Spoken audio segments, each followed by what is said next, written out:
क्योंकि अगर उन्होंने नहीं पिटवाया तो मुझे एक बात बताइए, जिस मामूली से गुंडे ने मुझे इतनी बुरी तरीके से उनके ड्राइंग रूम में पीटा, उस आदमी को Z+ सिक्योरिटी पंजाब एक सरकार सेकंड आपको टोक रही हूँ स्वाति मालीवाल जी, क्योंकि बड़ी खबर इस वक्त आ रही है। दिल्ली सचिवालय को सील कर दिया गया है। जैसे ही आम आदमी पार्टी की हार हुई है, उसके बाद से बीजेपी के तमाम नेता कह ही रहे थे कि ये हार के डर से अब इधर उधर पेपर करने की कोशिश करेंगे और शायद इसी वजह से दिल्ली सचिवालय को ही सील कर दिया। पहली बार ऐसा हो रहा है, पहली बार ऐसा हो रहा है। ऐसा होता है कभी? ऐसा कभी होता है? कभी नहीं होता है कि सरकारें आती हैं कि दिल्ली पूर्ण राज्य नहीं है, लेकिन उसके बावजूद भी अभी भी वो मुख्यमंत्री है। चुनाव अभी वो इस्तीफा देंगी और उसके बाद में नए मुख्यमंत्री बनेंगे, उनको बुलाया जाएगा। केयरटेकर रहेंगी जब तक। तो ऐसे सचिवालय सील किया जा सकता है क्या? मैं जानकारी चाहता हूँ। मैंने तो नहीं सुना, बट हो सकता है भारतीय जनता पार्टी को या जो जिन्होंने सील किया है उनके मन में ये बात हो कि शायद वो दफ्तर में जाके, सचिवालय में जाके कुछ फाइलों को इधर उधर कर सके या गायब कर सके, जो आरोप डोनाल्ड ट्रंप के ऊपर लगा था। चीज ये भी देखना होगा कि एलजी के अधिकार क्षेत्र के अंतर्गत है, ये उसके अधीन है। किसी ने तो फैसला लिया होगा। लेकिन चूंकि इतने सारे मामले चल रहे हैं ना साहिल, और इतने दिनों से ये चर्चाएं भी चल रही हैं कि आप कोऑपरेट कर रहे हैं नहीं कर रहे हैं जांच में, नेताओं के घरों पे ईडी की टीम, जो एंटी करप्शन ब्यूरो की टीम पहुंचती रहती है, तो वो सारी चीजें भी देखनी होंगी। दिल्ली बड़ा कॉम्प्लिकेटेड जगह है। आज तक मैंने कभी नहीं सुना 70 सीटें, लेकिन कॉम्प्लिकेशन आप सचिवालय मंत्रालय लॉक कर दे रहे हैं क्योंकि आप वहां पर चुनावी उलटफेर हो जाएगा करके। नहीं, अभी तो सबको शीश महल के दर्शन भी कराने की बात है। ठीक है, वो नए मुख्यमंत्री वहां जाते कि नहीं वो भी देखना होगा या नहीं देखेगी, ये शीश महल देखे नहीं देखे, लेकिन वोट तो आ गया है बीजेपी के पक्ष में और बम्पर वोट आया है। 46 सीटें आई हैं। स्वाति जी, जल्दी से कमेंट आपसे। आप अरविंद, लेकिन उससे पहले कुमार कुणाल हमारे साथ जुड़ रहे हैं, इस पर पूरी जानकारी दीजिए, क्योंकि ये सवाल पूछा जा रहा है कि सरकारी दस्तावेजों को सुरक्षित रखने का आदेश और दिल्ली सचिवालय को ही सील कर देने का आदेश किसके अंडर साइंड है? मतलब किसने इस पर साइन किया, हस्ताक्षर किसके हैं और किस आधार पर सील किया गया है?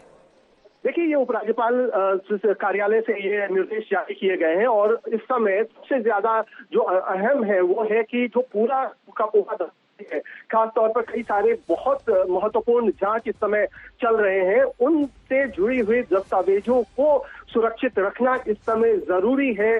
कोई इस समय, चूंकि अब सरकार बदलने वाली है, ये निश्चित लगभग हो चुका है, पिछली सरकार है या जो अभी आउटगोइंग सरकार है वो इसी तरीके से उन कागजातों से छेड़छाड़ ना हो, इसलिए उनको सील करने का दिया है, ताकि कोई भी पॉलिटिकल एक्टिविटी के मद्देनजर कोई अंदर न जा पाए और वहां से कोई फाइल। आप एक सेकंड, मीडिया के अलावा कोई ऊपर नहीं आएगा, विकी दुबे नहीं आएगा, सबको नीचे कर दो। सब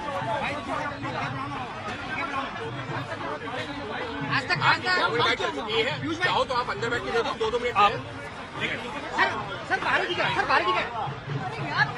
प्रतिक्रिया तो नहीं दे रहे उनके समर्थक, हालांकि उन्हें मुख्यमंत्री बनाने के होड़ में अलावा और कोई नहीं आएगा, यानी मीडिया को संबोधित अब करने वाले हैं। मुझे लग रहा है हालांकि अलग अलग बहुत सारे सवाल उनसे पूछे गए हैं अभी तक, लेकिन उनको जो सबसे कठिन सवाल इस समय लग रहा होगा, वाकई वो सिर्फ अपने मन की बात कर सकते थे पर वो भी नहीं करेंगे, ट्रेंड को देखते हुए, परंपराओं को देखते हुए। पार्टी परवेश वर्मा का पोस्ट जय श्री राम, इतना सा पोस्ट किया हुआ है उन्होंने, सिर्फ इतना सा पोस्ट किया हुआ है। जैसे ही घोषणा हुई वैसे ही परवेश वर्मा ने ये ट्वीट कर दिया था।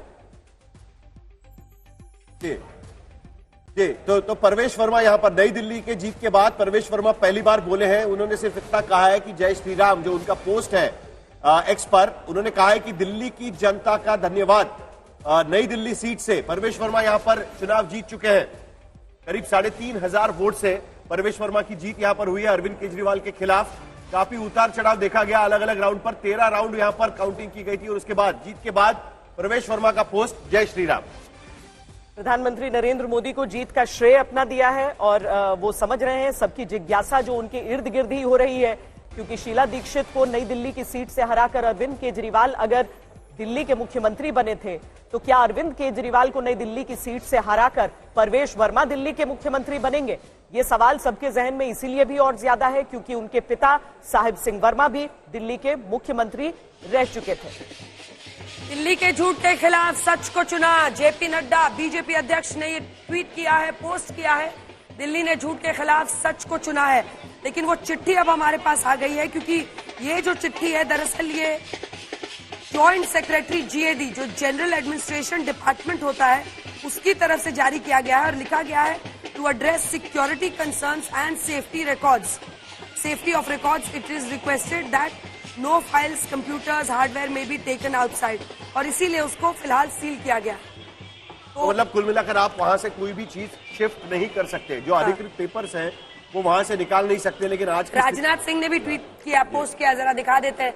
27 साल बाद दिल्ली ने बीजेपी पर जो भरोसा जताया है उस पर रक्षा मंत्री राजनाथ सिंह ने भी पोस्ट किया है और उन्होंने अपनी बात कही है। गृह मंत्री अमित शाह ने लिखा है कि शीश महल को दिल्ली की जनता ने नेस्तनाबूद किया और आपदा गई। और ये देखिए राजनाथ सिंह ने भी पोस्ट डाला है जिसमें वो ये कह रहे हैं कि बीजेपी को 27 साल बाद देखिए बड़ी जीत मिली है।